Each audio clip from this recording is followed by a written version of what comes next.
Okay, I have two YouTube channels. Angela Power Disney is more my journalism public channel. Angie Power Disney is more a survivor personal channel. There's interference on the Angela Power Disney one. I believe that's deliberate. I'm trying to upload a commentary on last night's BBC Panorama on the subject of the VIP paedophile ring. So I'll go for it on here and perhaps get it uploaded before GCH Crew or the Irish equivalent catch up with me and interfere with the quality or collapse the video, which has happened twice so far. I tried to commentate on the Panorama as it was happening last night. The video collapsed. I just tried to make a commentary on my journalism channel. The video collapsed. So let's go for it here. So the overriding, the most offensive thing about the Panorama was soliciting an apology from a wounded, vulnerable, damaged victim, and bringing the hour-long Panorama to a conclusion with that poor lad, now probably 60, but a child in terms of the trauma and the rape and the sodomy and the beatings and the terrorization that he and I would say thousands of children in children's homes have suffered. To actually elicit an apology from him, that will haunt me, and I pray that you have enough conscience for it to haunt you too. And I've done that myself, to my shame. My daughter disclosed being abused by her birth father, and he was a high school teacher, renowned published educator, writer, a very wealthy property owner, and very, very intelligent man. And he convinced me that she was wrong, that nothing had happened, that it must be a false memory, there you go, and I must have coached her, and so on and so forth. And to my shame, I believed him for a period of 3 years. She disclosed at 11. I didn't find evidence sufficient to realize that the child was telling the truth and the very clever, educated adult was lying. And in that 3 years, I actually had her write an apology letter to him and ask him to forgive her for making up a wicked story. And that's something that will stay with my daughter always, and I'm very fortunate that she forgives me for having done that. I pray that Dave in Panorama will one day forgive you, and it may take an apology from you, Panorama, from you, the reporter, because some part of you must have felt ashamed at doing that. The only nod you gave to an admission of manipulating that damaged human being was he could be saying what he thinks I want to hear. That was an understatement. With regard to other victims, survivors that had spoken out at great cost and at great vulnerability, the victim referred to as Darren has been severely pressurized and intimidated to the point where social services were letting him know, actually actively saying that he could have his child removed from his care. When the police were asked why would you if Darren gave his testimony and it was broadcast nationwide and believed to the point that a murder investigation was opened and the Westminster paedophile ring was investigated, why would you then turn up and say, oh, we think we might need to take your child from you? And the policeman responded, oh, well, statistics show that people that have been abused can go on to be abusers. And that was it. That was the grounds. Are you kidding me? Are you for real? Do you know this is the point at which my video collapsed last night. Do you know that most of our government leaders, influential people in positions of power and influence in the UK, particularly the boys, men, have been through public school in England? Do you know that being sodomized is just, or was just, regarded as normal? Do you know it was like an initiation thing?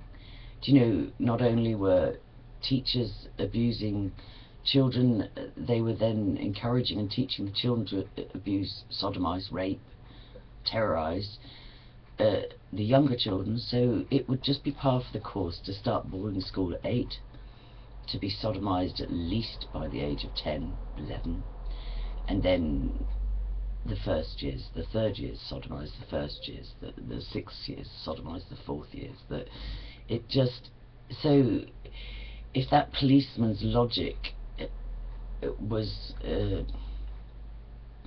rational, you know, you would need to knock on most of our leaders' doors and say, excuse me, because you were, you know, sodomized at boarding school, we need to possibly take your children off you, because statistics show you may go on to do that, the same to them. It is true that most abusers have suffered abuse, but it is also true that a vast number of abuse victims do not go on to do the same.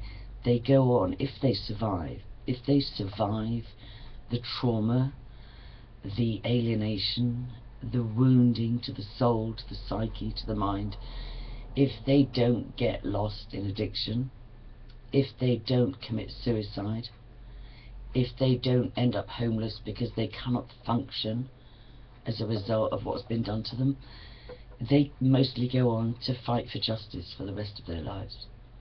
They go on to try and give a voice to the child that in them that couldn't speak. And just, they were re-victimized last night. So Dave was solicited into apologizing. Good God. It would have been very simple, it still is possible, to verify whether him naming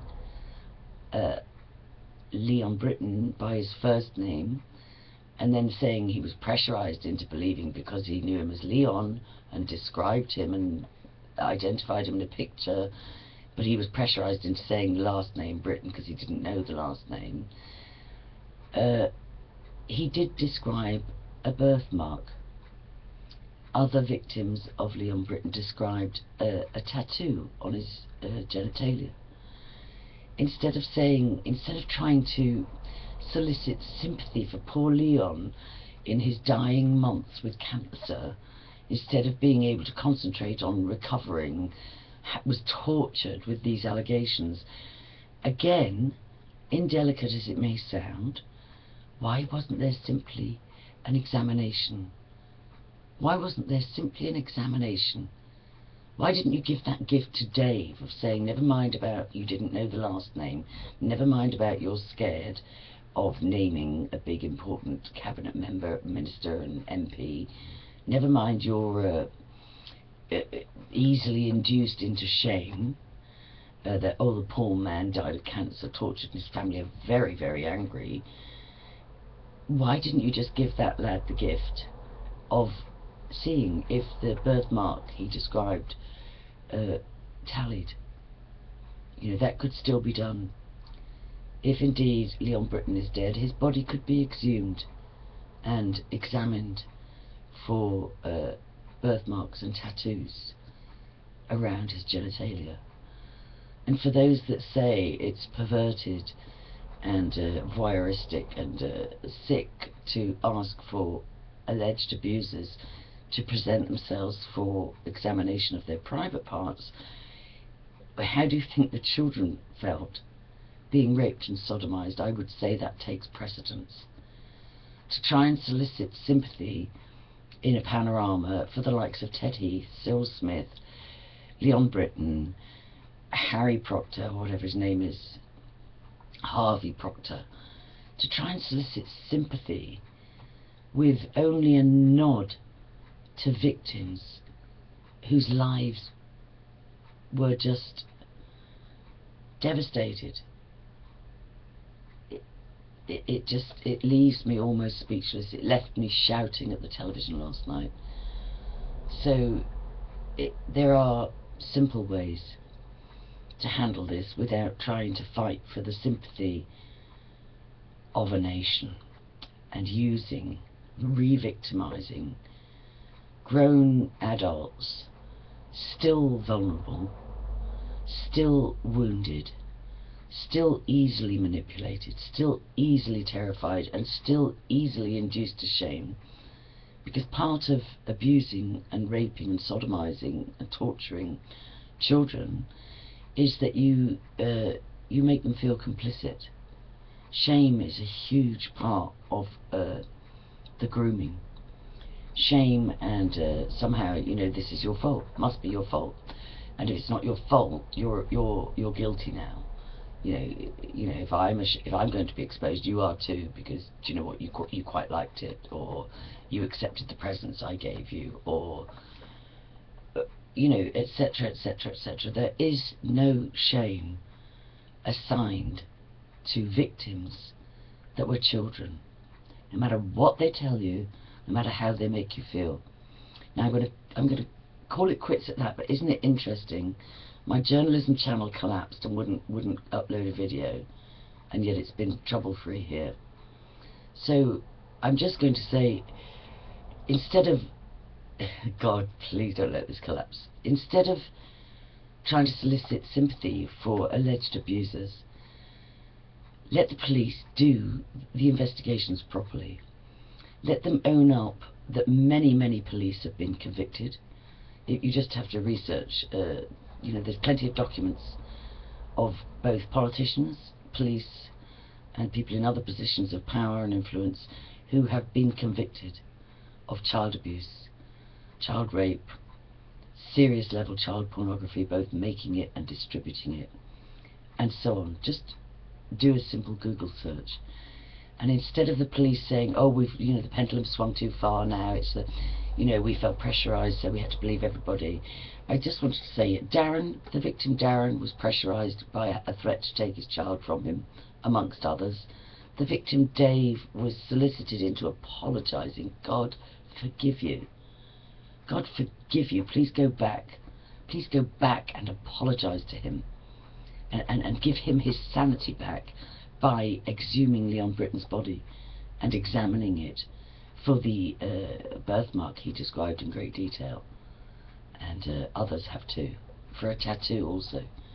These things are still being described, as in the Hampstead case. For Nick also, he has not retracted his claims. He has lashed out a little bit at XRO, you know, saying, oh, I felt pressurised, just as Dave lashed out a little bit at Chris Fay, saying, oh, I didn't know the last name, you know, and I only recognised the photo, I only said that the first name was Leon. Instead of lashing out, do admit where the failings are, all those files that go missing, you know, all those documents that can't be found. And please don't say things like, things have changed, we now respect and protect and honour victims that come forward. Are you kidding me?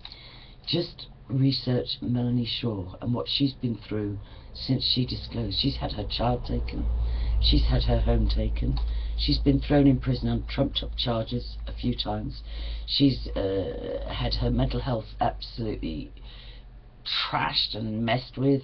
She's been beaten, she's been assaulted again. Look up Mickey Summers. There are so many survivors. Look up Ella Gariva. Look up the Hampstead case. Look up what is still happening to people that come forward.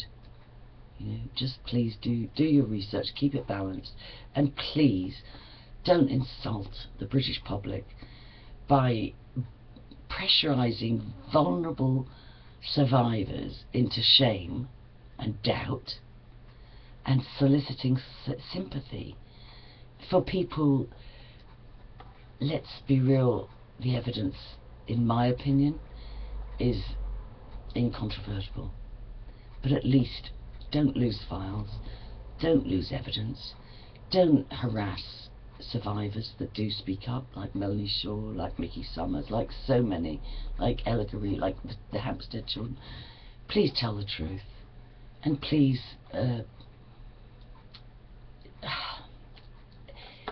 please just in your own privacy ask yourself how you feel after making that panorama. I know that the BBC, there are paedophiles in the BBC. There were. How do you think Savile did what he did all those years? How do you think so many children were actually raped and sodomized and abused on the BBC premises? How do you think they're complicit in cover-up? They're infiltrated. Almost every institution is in Britain, but there are, and there must be, good journalists also in the BBC. So please, just in the privacy of your own heart and time, ask yourself what the right thing to do is, and please do it. God bless all victims and survivors, and God forgive you for re-victimizing last night.